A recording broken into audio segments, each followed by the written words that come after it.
سنخوض معاركنا معهم وسنمضي جموعا نردعهم ونعيد. تو حضرت حسن جب پیدا ہوئے غزوہ احد سے 1 سال پہلے پیدا ہوئے. حضرت حسن رضی اللہ تعالی عنہ جب پیدا ہوئے تو حضرت علی کرم اللہ وجہہ نے ان کا نام رکھا حرب. حرب کا معنی ہوتا ہے جنگ عربی کے اندر. حضرت علی رضی اللہ عنہ نے نام رکھا حرب. حضرت حسن کو لے آیا آپ صلی اللہ علیہ وسلم کی خدمت اقدس میں. آپ صلی اللہ علیہ وسلم نے گھٹی لگائی. عربی میں اس کو تحنیک کہتے ہیں, اردو میں گھٹی کہتے ہیں, کہ بچہ جب پیدا ہو جائے تو کسی بزرگ کے پاس لے جائے, وہ کوئی کھجور چبا کر جو ہے نا دے دے اور وہ بچے کے تالو پہ لگا دو, تاکہ پہلی غذا اس کے پیٹ کے اندر جو جائے تو نیک آدمی کی جو ہے نا برکت ہو اس کے پیٹ کے اندر.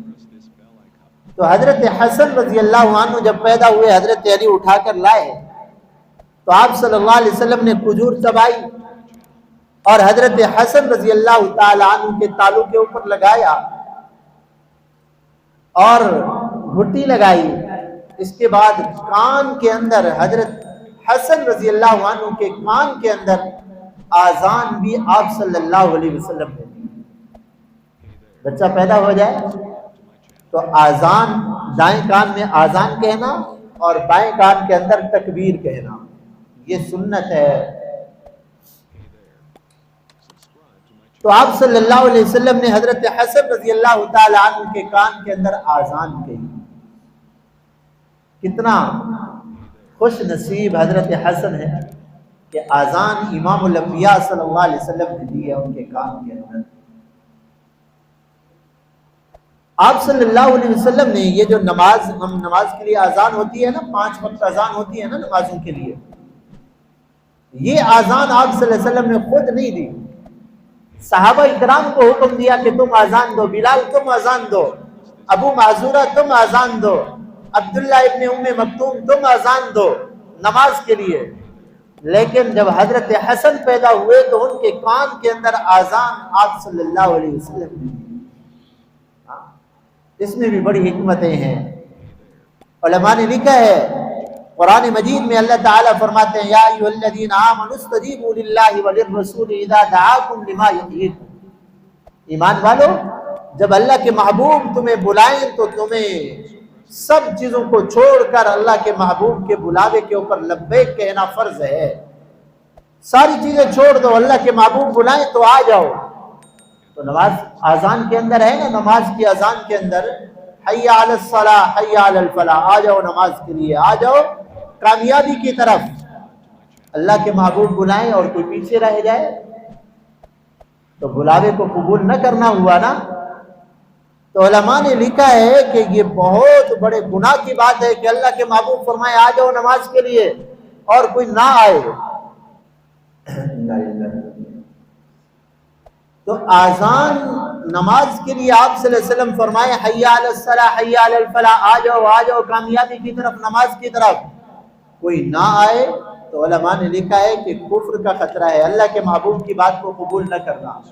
فرمایا کہ بلال تم آذان دو نماز کے لیے, ابو معذورہ تم آذان دو, عبداللہ ابن ام مکتوم تم آذان دو. اگر کوئی نہیں آئے گا تو بڑے گناہ سے بچ جائے گا. تو حضرت حسن رضی اللہ عنہ کے کان کے اندر آپ صلی اللہ علیہ وسلم نے آذان فرمائی اور پوچھا کہ علی ان کا نام کیا رکھا ہے آپ نے؟ تو انہوں نے عرض کیا محبوب ان کا نام میں نے رکھا ہے حرب. عرب کے لوگوں کے ہاں بہادری بڑی چیز ہوتی تھی, جنگ محبوب مشغلہ ہوتا تھا, اسی لیے حضرت علی کی ماں نے حضرت علی کا نام رکھا تھا حیدر. حیدر کا معنی ہے وہ شیر جو چیر پھاڑ کے رکھ دے اپنے شکار کو. خیبر کے موقع کے اوپر حضرت علی رضی اللہ عنہ نے اشعار پڑھے, سمتنی امی حیدرہ, میری ماں نے میرا نام حیدر رکھا ہے. مرحب جب مقابلے میں آئے نا کافر تو حضرت علی نے اپنا وہ نام کو کرا, سمتنی امی حیدرہ, میری ماں نے میرا نام حیدر رکھا ہے. تو عرب کے لوگ اس طرح کا نام پسند کرتے تھے. تو آپ صلی اللہ علیہ وسلم نے فرمایا دیکھو جنگ بھی کوئی اچھی چیز تو نہیں ہے نا. تو آپ صلی اللہ علیہ وسلم نے فرمایا علی میرا یہ بیٹا حسن ہے. حرب نہ حسن. تو آپ صلی اللہ علیہ وسلم کو جو نام پسند نہیں آتا تھا اس کو تبدیل فرما دیتے تھے اور حکم بھی دیا تسموا باسمائی، اور تم اپنے بچوں کے نام انبیاء کے نام کے اوپر رکھو. اسماعیل رکھو، ابراہیم رکھو، محمد رکھو، احمد رکھو، موسیٰ رکھو، عیسیٰ رکھو، انبیاء کے نام رکھو. اور اللہ تعالیٰ کے جو صفاتی نام ہے عبداللہ، عبد الرزاق اور اس قسم کے بہت سے اللہ کے نام ہیں، وَلِلَّهِ الْأَسْمَاءُ الْحُسْنَى، اللہ کے ناموں کے اوپر رکھو اپنے بچوں کے نام. تو آپ صلی اللہ علیہ وسلم نے نام تبدیل فرما دیا. پھر حضرت حسین پیدا ہوئے، حضرت علی پھر لے آئے. پوچھا آپ صلی اللہ علیہ وسلم نے کہ علی ان کا نام کیا رکھا؟ انہوں نے پھر عرض کیا یا رسول اللہ میں نے ان کا نام ہے جو ہے نا حرب رکھا ہے. فرمایا نا میرا یہ بیٹا حسین ہے.